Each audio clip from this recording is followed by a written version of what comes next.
Louisiana beer reviews. Alpha Hive Double India Pale Ale from Coop Ale Works of Oklahoma. This was sent to me by Shane. Thank you, Shane Fudge of Arkansas. Well, I've never had this before. I don't think it's sold in Louisiana.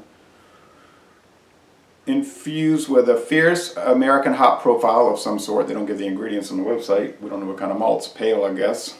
Hops, some kind of hops. And blossom honey, orange blossom honey from Northern California. California. Oh, this was canned on January 24th, 2018. Better believe it, it says.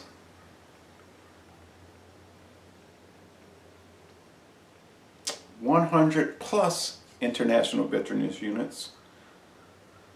9.1% alcohol. I hope the international enjoyment units are high. Now I have had other honey beers that the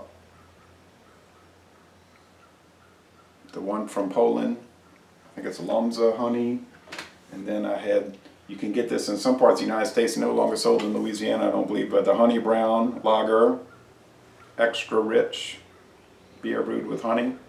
It really is rich and delicious. You can get it in bottles and cans. Dundee Brewing Company at the Genesee Brewery.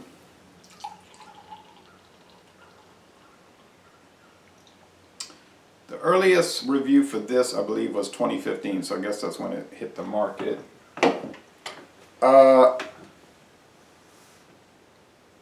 Beer Advocate says it's exceptional, like what, 84?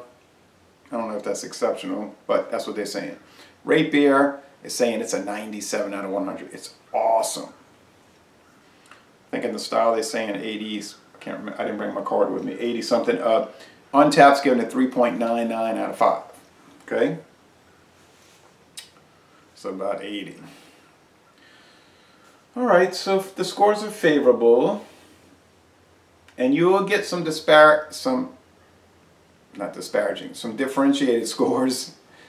disparate scores on Beer Advocate, Rate Beer, and Untapped. And some of that is due to how they look at the numbers and how they interpret it. And I do that too. I interpret them different. I tend to score things higher. Because I'm using like a college test scale, you know, like college grading scale. 90 to 100 A, 80 to 89 B, 70 to 79 C, 60 to 69 D, and below 60 would be just an F, undrinkable. If the beer is 41% bad, just bad, you can't drink it, you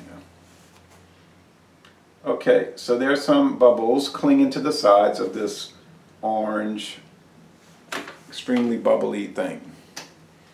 What about sediment? I keep seeing these bubbles and I think they're sediment, but they're really just bubbles. It's got a lot of fierce bubble action. Off-white head, ivory head. And it's a strong aroma. I can smell it from here. A lot of hop oils. Honey, I like to sometimes think, what if I had not known it contained honey? What would I think about it? And it's a good question. I'm not really one for flavored beers.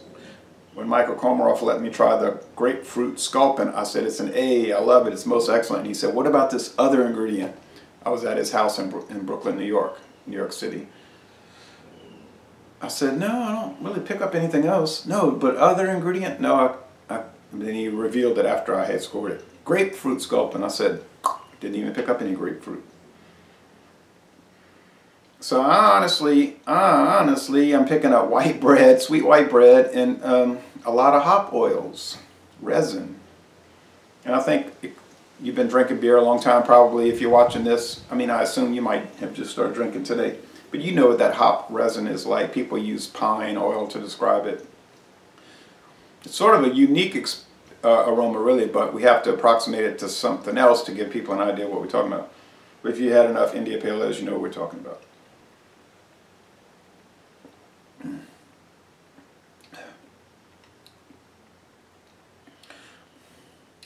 Yes, I suppose there's a little faint honey underneath, but not a lot. Not at this point of one sip.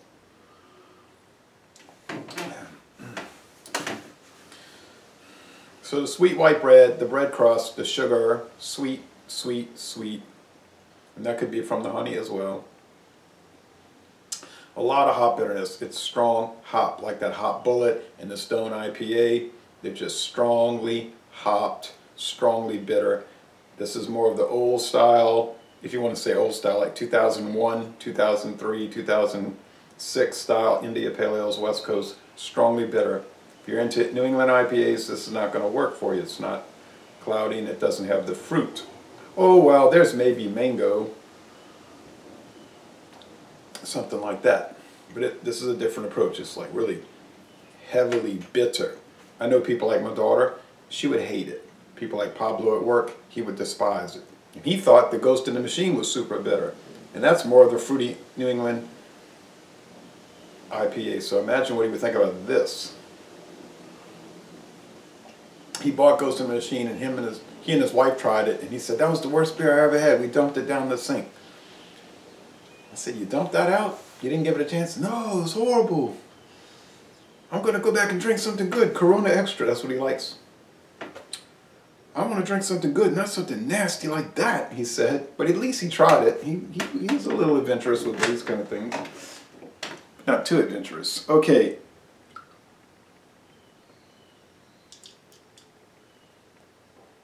Other people at work, they'll say, oh, I might buy one of those one day. You know, they'll come up to me and talk about it. I don't approach them about it. But they never get around to it. I say, you ever bought that? Nah. I kept waiting around and then it was gone. I don't call them out on it. I just know they're not going to buy it. Okay. So it's,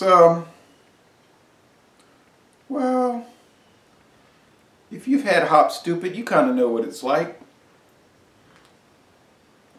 It's sort of like that.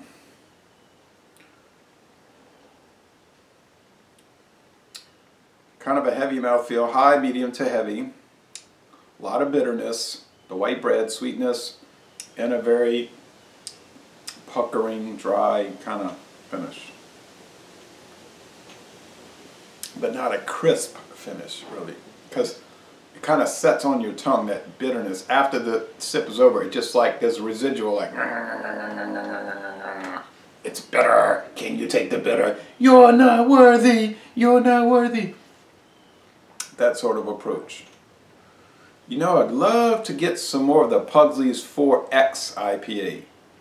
But I've not seen that in a long time. From Shipyard, you know, with the screw caps that you can never unscrew because they're on so tight.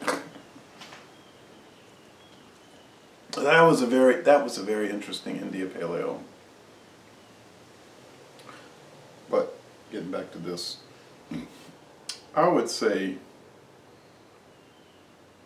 that I'm more in line with the rate beer. They're saying 97 out of 100, which I would call outstanding. A plus, yes, it's an outstanding beer.